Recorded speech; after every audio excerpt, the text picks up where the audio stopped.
Hola amigos, buenas tardes. Hoy me gustaría dedicar esta clase como a ver un poco, a platicar sobre un nuevo orden que vendrá después de este COVID-19, ¿no? Los efectos que ha tenido esta enfermedad a su paso de estos meses por todo el mundo, particularmente bueno, como nosotros como mexicanos, lo que ha significado vivir con este virus, ¿no? Con esta enfermedad que ha afectado a una gran cantidad de la población del mundo. En México también ha hecho estragos. Pues bueno, me gustaría ir desenmarañando punto por punto, ¿no? Es decir, hacernos la pregunta teórica filosófica, ¿no? ¿El COVID traerá un nuevo orden mundial? ¿El COVID-19 dará paso a un nuevo orden mundial? Yo consideraría que sí, realmente. Grabo esta clase por solicitud de algunos compañeros, de algunos amigos y de algunos estudiantes que me pidieron que hablara un poco de este tema. Espero que a todos nos sirva. Creo que para empezar a hablar de este tema necesitamos tomar en cuenta partir de cuatro puntos, ¿no? Los cuales he enumerado aquí para que los vayamos analizando uno por uno. Creo que en primer lugar, la pandemia del COVID ha exacerbado la idea de un nacionalismo. Es decir, bueno, se ha dado la idea de la estimulación del nacionalismo y de las comunidades imaginadas a las que en un momento dado se refirió Benedict Anderson en ese libro buenísimo editado por el Fondo de Cultura en 1993, que se llama Comunidades Imaginadas, reflexiones sobre el origen y la difusión del nacionalismo. Y es un texto muy interesante en el que el historiador Benedict Anderson nos expone como una idea de cómo el nacionalismo ha servido como una idea modular para los estados, le ha venido bien como un nacionalismo modular, con la idea de controlar, con la idea de adoctrinar, pero sobre todo con la idea de estimular un sentimiento de nación, como lo vemos hoy en día en el mundo. Es decir, el mundo ha cerrado sus fronteras. Tal vez no me refiero en el caso de las fronteras geopolíticas, pero sí ha cerrado sus fronteras frente a la adversidad del virus, ¿no? Es decir, organizaciones como la OMS, la Organización Mundial de la Salud, que bueno, han sido solidarias respecto con el mundo a los efectos de esta enfermedad que nació en la ciudad de Wuhan, o Wuhan, en China, ¿no? A finales del 2019, principios de 2020, y que bueno, conforme al paso del tiempo se fue expandiendo, ¿no? Es decir, esta nueva peste, esta nueva plaga que ha matado a miles de personas, ¿no? Y es algo grave porque, bueno, a partir de este punto nos hace pensar en la idea política, ¿no? ¿Qué ha significado la idea del COVID? ¿Qué ha significado para los estados combatir algo a lo que realmente, digámoslo con las palabras como debe ser, no estaban preparados? En el caso de México, no se estaba preparado para una amenaza así como la de esta enfermedad, de este virus que pues, ha hecho estragos, ¿no? Y podemos verlo en las calles, los que tenemos que salir a veces, por cuestión de necesidad, lo vemos, ¿no? Es decir, gente que no ha seguido las indicaciones, que incluso lo veía en un meme que compartió la compañera Marcela Cabrera, que ponía ahí que, bueno, ahora te das cuenta de que por qué los métodos anticonceptivos no funcionan, porque así como utilizan actualmente el cubrebocas, pues los estamos condenados, ¿no? Es decir, la falta de seriedad para muchas personas tiene que ver también con el impacto en que la nación repercuta a sus ciudadanos, ¿no? En que la nación, dicho de otra forma, la nación ejemplifique a sus ciudadanos para que sigan los cuidados, la contención, la cuarentena y la contingencia necesaria para enfrentar de manera más objetiva y de manera más precisa la amenaza del COVID-19. El primer punto es ese. En segundo lugar, yo creo que bueno, se ha generado un aislamiento, perdón, o hay un aislacionismo económico en el sentido de la materia económica, y los que trabajamos en el sector de la educación privada o en la educación pública, los que trabajamos, la gente que es asalariada, que trabaja en la iniciativa privada, ¿no? Como podemos decirlo, lo podemos palpar más que nada. ¿Por qué? Porque el mismo efecto que ha traído esta enfermedad, pues bueno, ha limitado el contacto y el cierre de muchas instituciones o de muchas organizaciones industriales o comerciales, o ha reducido sus jornadas laborales a una restricción de trabajo en casa, el famoso home office, ¿no? Esta idea que se está implementando hoy en día, donde bueno, también vamos a ver que una parte de, bueno, de traer muerte a la sociedad de hoy en día, el COVID, también está trayendo desempleo y nos va a generar una nueva clase social, es decir, esta pobreza digital de la que vamos a estar hablando un poco, es decir, los nuevos pobres del siglo XXI, ¿no? Los pobres post-COVID-19, ¿no? Entonces, También es un efecto muy importante decirlo, pero también que ha tenido ese efecto, ¿no? Del aislacionismo económico, bueno, ha tenido el florecimiento, ¿no? De, por ejemplo, la idea de la telemarketing digital, ¿no? Es decir, ahora todo el día se realiza mediante un ordenador computacional, con una tarjeta de débito o de crédito, ¿no? Y poder acceder a mercancías, ¿no? E incluso las mercancías pueden ser llevadas hasta la puerta de tu casa. Es decir, en un intento también de frenar este contacto cotidiano, este contacto diario, esta aglomeración de personas en sus círculos de trabajo, bueno, también ha beneficiado el crecimiento de la economía de consumo, ¿no? Es la idea del trabajo de consumo y de la idea del consumo como tal, pero también ha repercutido en la modalidad del trabajo de muchas personas, sobre todo los que, como comento, trabajamos muchas veces en el sector privado, en el caso de como profesor, trabajo en escuelas, a veces trabajo en escuelas públicas, pero trabajo en escuelas privadas. Bueno, pues sí ha mermado mucho, ¿no? La estrategia a seguir, ¿no? Por parte de la dirección de las escuelas, ¿no? Creo que también es importante decir que, bueno, se han cerrado mercados, cerrado, y no me refiero al típico mercado popular, sino me refiero a mercados financieros, a mercados económicos, de los cuales depende la población de bajo y mediano ingreso, que es la que menos tiene acceso a un ordenador computacional, o si lo tienen, o a un celular digital o un smartphone, como se conoce el término, eh, no tienen acceso, si bien, a muchas veces a Internet, a una línea de Internet o a una cuenta de Internet, ¿no? Con el cual pues, disfrutar estos beneficios del home office o disfrutar estos beneficios de las compras en línea. ¿No?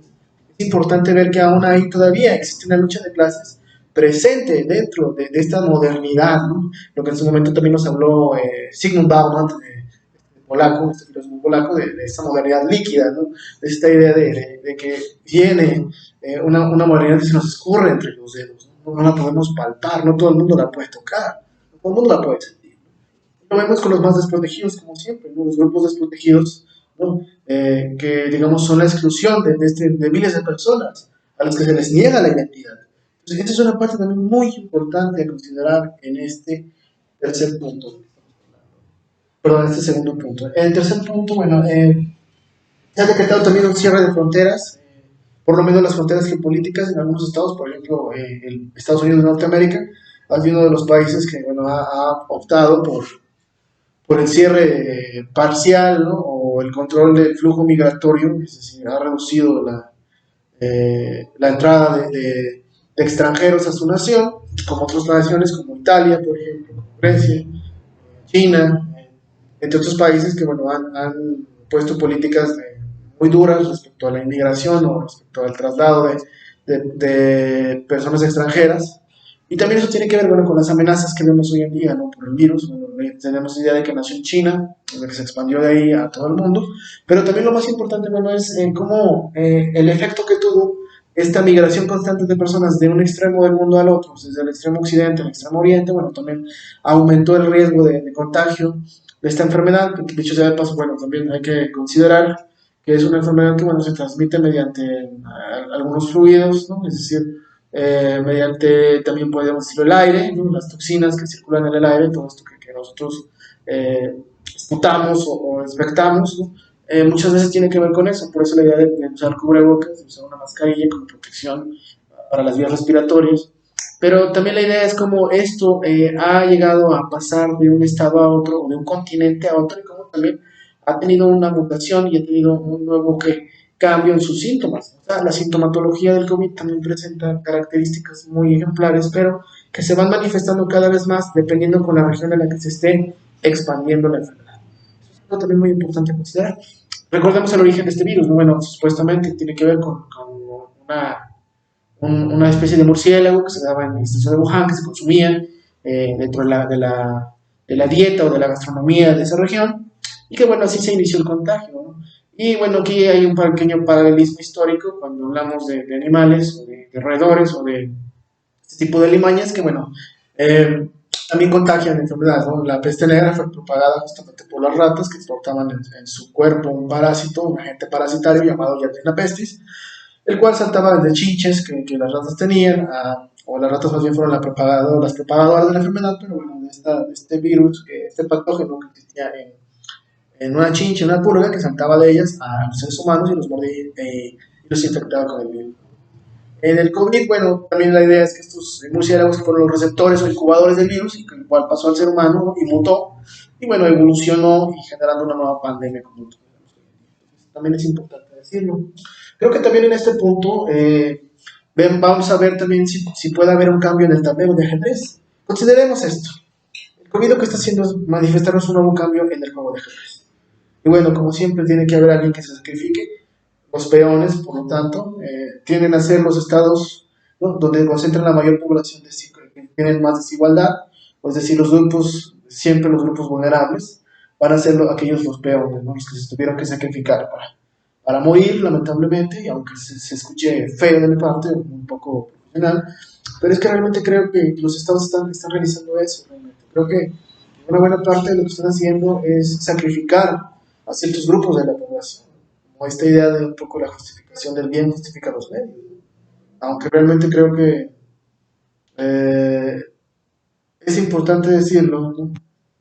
Y creo que también algo que va a dejar es como esta nueva sociedad que va a dar paso, una sociedad ya más inmunológicamente más fuerte, ¿no?, entre comillas lo digo, ¿no?, una sociedad más preparada hasta cierto punto, o no, tal vez, por lo que vemos, contra una nueva enfermedad, ¿no?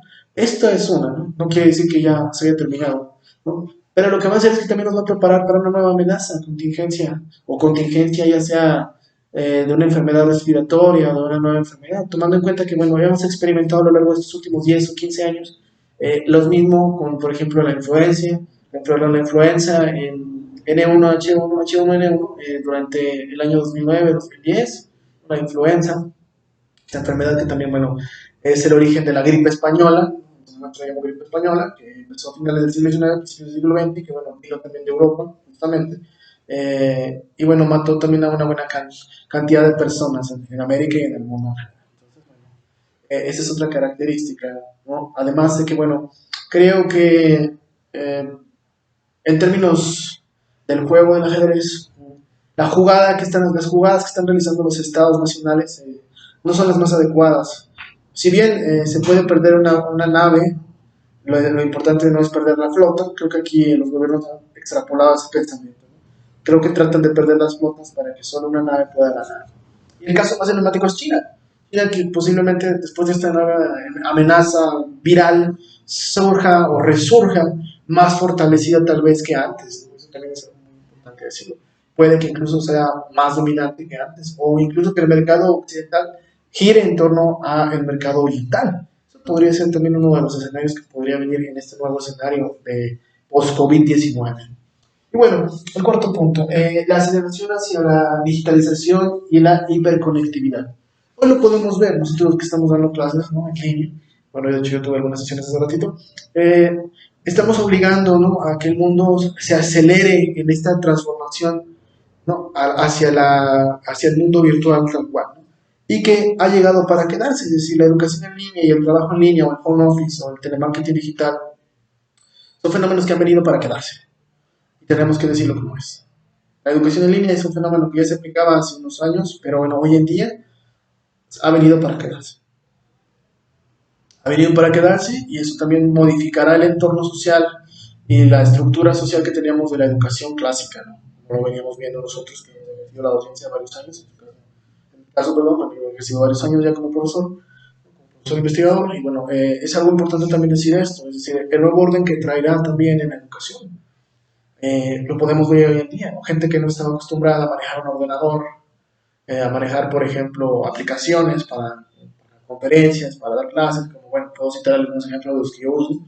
Yo uso Google Classroom, uso Microsoft Teams, uso Zoom, uso Skype, uso Google Meet, es decir, aplicaciones que en un momento ni siquiera la gente, si bien las había escuchado nombrar, no las ocupaba para nada, realmente, porque estaba acostumbrada a un trabajo manual, a un trabajo más de experimentación empírica. Hoy en día ha tenido que racionalizar todo ese conocimiento en cuestión de días para poder adaptarse a este mundo digital. Entonces quiere decir que estamos siendo los pocos jugadores análogos del mundo que se está convirtiendo totalmente en un mundo digital. Y esa es otra característica que también, si bien es memorable y es muy bueno porque nos permite interactuar con nuestros, por medio de una interfaz, podemos interactuar, pero también hay que decirlo que, bueno, está limitando mucho, ¿no?, la capacidad de aprendizaje la capacidad de experimentación que debe de tener la educación. Y la parte incluso hasta, podemos decirlo, filosófica, pero sobre todo yo creo que de liberación de estudiar, ¿no? De enseñar para educar, de enseñar para sobre todo para experimentar. Esta idea que se tenía, ¿no? Que uno como profesor la tiene siempre. Y hoy en día, por parte de lo que es la digitalización, el mundo digital, bueno, nos está sesgando un poco, ¿no? Y yo lo veo, por ejemplo, en los niños que tienen que conseguir forzosamente un teléfono digital, ¿no? Un teléfono celular digital para poder acceder a sus clases, ¿no? Es un significado de acceder a un poco al campo, nos vamos un poco sociológicos, o si nos ponemos un poco sociológicos, un poco a los campos que mencionaba un poco Pierre Bourdieu, ¿no? Es decir, campos como el campo cultural, ¿no? ¿No? O el campo económico, ¿no? Un poco la idea que tiene Pierre Bourdieu de estos sistemas, ¿no? Que tiene él, como los campos, ¿no? Y capitales que él menciona, el tipo de capital, un capital cultural, ¿no? En el que se va, sobre todo, dice Bourdieu, a las escuelas, ¿no? A las universidades, ¿no? Lo que escuchamos, lo que vemos, lo que oímos, lo que leímos, ¿no? Lo que leemos. Entonces, es muy importante también ver cómo estamos generando una nueva cultura digital, pero incluso también hay pobreza digital. Es decir, hay gente que no está acostumbrada, ¿no? a este tipo de vida, ¿no? A un cambio tan drástico de una vida sencilla, ¿no? De una vida tranquila, a de repente condensar todo en un ordenador computacional y de ahí tomarlo como el centro del conocimiento para todo. Entonces, es un efecto difícil, ¿no? Para muchas personas, ¿no? Nosotros, bueno, estamos acostumbrados a lidiar un poco con esto, ¿no? Aunque bueno, yo en mi tiempo, pues bueno, he batallado un poco, pero bueno, he tratado de aprenderlo. Y hoy lo podemos ver, incluso ya no necesitamos, por ejemplo, tomar un curso para utilizar alguna aplicación. Simplemente la ventaja de usar el Internet es que podemos googlear, ¿no? Curso para Microsoft, tutorial para Microsoft Teams. Y nos aparece un tutorial explicándonos la aplicación de Microsoft Teams, cómo podemos usarla, los beneficios, las ventajas, las limitaciones, los alcances y no es necesario leerlo en un libro, ¿no? Entonces, también cómo va a modificar todo esto, ¿no? Si bien yo lo he visto mucho en mis clases, lo he visto, me preocupa, es un tema que me preocupa, que bueno, hoy en día las generaciones están dispuestas a leer, pero no están dispuestas a interpretar. Esto es algo muy complicado. Leer es una cosa, pero interpretar es otra. Y creo que el mundo digital está atravesando por ese momento. Entonces, si bien no estoy en contra de la educación digital, no, por lo que no, yo me gano la vida de esto, de hecho, ahorita es lo que me da mi sustento, pero sí no estoy de acuerdo en que no se tenga esta idea o esta noción de enseñar todavía de manera clásica, ¿no? Y creo que el COVID-19 va a modificar mucho eso. Es decir, vamos a poder regresar a la normalidad, Dios mediante, esperemos que sí, y esperemos siendo objetivos y siendo positivos, esperemos regresar dentro de unos meses, ¿no? Pero bueno, eso no significará que el mundo digital caiga, sino más bien lo contrario, va a aumentar más la demanda de estos medios digitales y lo podemos ver hoy en día. Les comentaba, uno ya no necesita salir de su casa para ordenar comida. Incluso nos hace más fácil la vida, nos hace más fácil la vida, ¿no? Pero también nos limita mucho a este control, ¿no? De estar llevándolo todo mediante este ordenador, donde también vemos que, bueno, hay países que no tienen restricciones respecto a las páginas que pueden ver sus hijos, o en el caso de los padres, o alguna restricción legal de sitios del Internet que también se prestan para extorsiones, pedofilia, acosos, etcétera, etcétera. Entonces también es algo muy importante. Es decir, ese es el efecto colateral que trae también el mundo digital. Hoy en día lo podemos ver con las escuelas, donde niños que traían problemas de atraso, problemas de atraso académico, o de problemas de concentración, o problemas sobre todo de metodológicos en cuanto a la educación, bueno, pues siguen siendo los mismos, pero ahora los padres son conscientes de ello. ¿Por qué? Porque bueno, los niños era la costumbre de mandarlos, digamos, de 7 de la mañana a 8, perdón, a 3 de la tarde a clases. Y los padres pues no estaban acostumbrados a interactuar con ellos en ese tiempo, ¿no? Es decir, por lo menos de lunes a viernes, ¿no? Hoy en día, pues bueno, están en casa y ahora los padres ven lo que es también el trabajo del docente, ¿no? Pueden observar de cerca qué es lo que el docente tiene que hacer para poder interactuar efectivamente con los estudiantes. Y lo digo en mi caso también, o sea, interactuar con los estudiantes de licenciatura, de maestría, de preparatoria, ¿no? Los niveles en los que yo doy clase, es a veces complicado, sobre todo por este medio, porque no todos tienen la posibilidad de conectarse, pero creo que también es la idea de ser solidarios. No puede conectarse, pues puede buscar o acceder a otros medios y uno tratar de ayudarle para que también no pierda este conocimiento. Entonces, creo que ante todo siempre hay que tener claro la noción de solidaridad. Ese es el punto que me gustaría decir. Ahora bien, ha habido un debate que me ha llamado la atención mucho y que el cual quisiera recomendárselos, que lo comentaran. Es un debate entre dos filósofos que son hoy en día, pues, intelectuales muy citados, muy leídos, muy controversiales, en el caso del primero, pero que son los que más han apostado por un debate, un diálogo respecto a lo que va a ser después de este COVID-19. Y bueno, el filósofo esloveno, Slavoj Žižek, nos habla de un poco de este marxista ortodoxo esloveno, nos habla un poco de, bueno, que él considera que después de este virus, lo que va a traer hoy en día, en un futuro muy cercano, es que, bueno, él piensa que va a ser el final del capitalismo, que es el advenimiento de un nuevo comunismo, de unas nuevas formas de ejercer el comunismo, pero sobre todo de que ahora los trabajadores van a tener una liberalización mayor.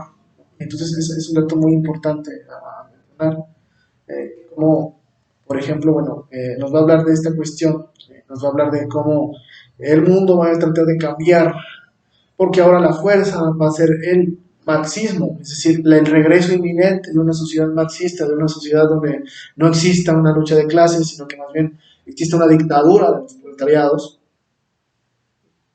en este mundo digital hoy en día. Mientras que por el otro lado, el filósofo surcoreano, Byung-Chul Han, que es un profesor que ejerce en la Universidad de Berlín, que tiende a, bueno, a ser más crítico respecto a ese sentido, tiende a ser más crítico en el sentido de, bueno, de criticar al capitalismo y, contrario a Chise, bueno, Han menciona que, bueno, para él el advenimiento del COVID va a traer a un nuevo y mayor reforzado neoliberalismo y capitalismo, mucho más agresivo que su antecesor, ¿no? Que empezó en la década de 1980, finales de los 80-90, con la tecnocracia, con el modelo tecnocrático, con el neoliberalismo.